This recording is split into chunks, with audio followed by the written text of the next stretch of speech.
நம்ம நடிப்பின் நாயகன் என்று கொண்டாடப்படுகிற சூர்யா எத்தனையோ வெற்றி படங்களை கொடுத்திருந்தாலும் கூட சில வெற்றி படங்களை அவர் தெரிஞ்சோ தெரியாமலோ சில காரணங்களால் நடிக்க முடியாமல் போயிடுச்சு அல்லது தவிர்த்துட்டார் அப்படின்னு சொல்லணும். அந்த லிஸ்ட்டை தான் இப்போ நம்ம பார்க்க போகிறோம். முதல் படமே பார்த்தீங்கன்னா மிகப்பெரிய வெற்றி படம், சில்வர் ஜூப்ளியில் தாண்டிய ஒரு வெற்றி. என்ன படம்னா, படத்தின் பெயர் ஆசை. நம்ம மணிரத்னம் இயக்கத்தில் வசந்த் இயக்கிய, அதாவது நம்ம மணிரத்னம் தயாரிப்பில் வசந்த் இயக்கிய ஆசை படம். இந்த படத்தில் அஜித் நடிச்சிருந்தார்.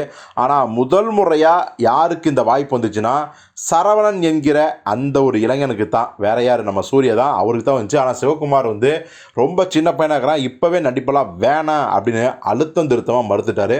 அதுக்கப்புறம் தான் ஆசை படத்தில் அஜித் நடித்தார்.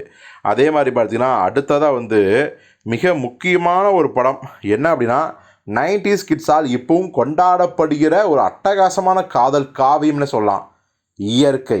எஸ்பி ஜனநாதன் இயக்கத்தில் நடித்த, அதாவது அருண் விஜயும் நம்ம ஷாமும் நடித்த இயற்கை படம். நம்ம இவரோட ஷேக்ஸ்பியரோட ஒரு மிகப்பெரிய ஒரு காதல் காவியம்லாம் இருக்கும் பார்த்தீங்களா, அப்படிப்பட்ட ஒரு காவியம் அப்படின்னு சொல்லலாம். அதுவும் தஸ்தாவேஸ்கியோட வெண்ணிற இரவுகள் நாவல். ஸோ இந்த நாவல் எத்தனையோ விதமாக படமாக்கப்பட்டிருக்கு. அதில் நாம் நடிக்க மாட்டோமான்னு எத்தனையோ ஹீரோக்கள்லாம் ஏங்கியிருக்காங்க. பட் அப்படி ஒரு வாய்ப்பு சூர்யாவுக்கு பார்த்தீங்கன்னா டேட்ஸ் இஷ்யூவாலேயே நடிக்க முடியல. சரி, எந்த கதாபாத்திரம் நடித்தார் அப்படின்னா, நம்ம ஷியாம் நடித்த அந்த மருது அப்படிங்கிற கேரக்டர் தான் சூர்யா நடிக்கதாக இருந்துச்சு. சூர்யா மட்டும் நடிச்சிருந்தாருன்னா கண்டிப்பாக அவர் மிக முக்கியமான ஒரு படமாக சூர்யாவுக்கு இருந்திருக்கும். அந்த படம் அப்போவே கமர்ஷியலாகவும் ஹிட் ஆகிருக்கும், அதுதான் உண்மையும் கூட. ஸோ அதே மாதிரி தான் நம்ம எல்லாருக்கும் தெரிஞ்ச ஒரு உதாரணம் துருவ நட்சத்திரம்.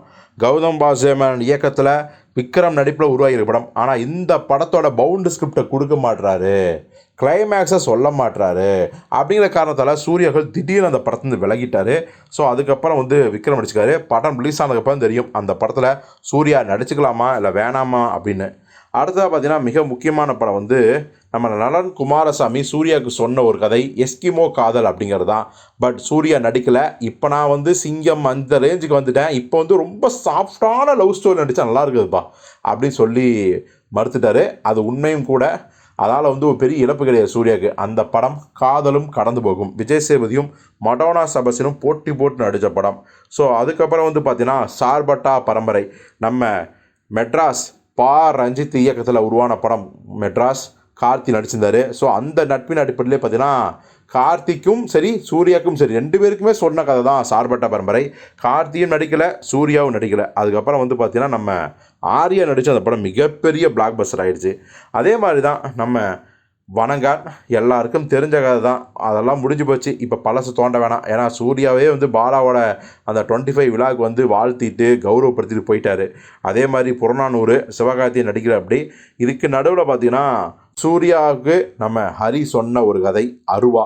இந்த படத்தில் நடிக்கிறேன்ட்டு ஸ்டுடியோ ஞானவேல் ராஜா தான் ப்ரொடியூசர்ன்ட்டு கிட்டத்தட்ட அறிக்கையே விட்டாங்க லாக்டவுனுக்கு சில நாட்களுக்கு முன்னாடி. ஆனால் பாருங்கள், இந்த லாக்டவுன் வந்துருச்சு. ஸோ அதுக்குள்ளே ஏதோ சூர்யாவிடம் மனமாற்றம், இந்த ப்ராஜெக்டில் நடிக்கலை. ஸோ இதெல்லாம் தான் சூர்யா அவர்கள் நடிக்க மறுத்த அல்லது நடிக்காமல் விட்ட படங்கள். ஸோ இந்த லிஸ்ட்டில் எல்லா படங்களையும் சூர்யா நடிச்சுக்கலாம், இல்லை மற்ற படங்களில் விட்டால் கூட இந்த படத்தை விட்டுருக்கக்கூடாது அப்படின்னு நீங்கள் ஏதாவது படத்தை நினச்சிங்கன்னா இந்த லிஸ்ட்டில் அது என்ன படங்கிறத கமெண்ட்லாம் சொல்லுங்கள்.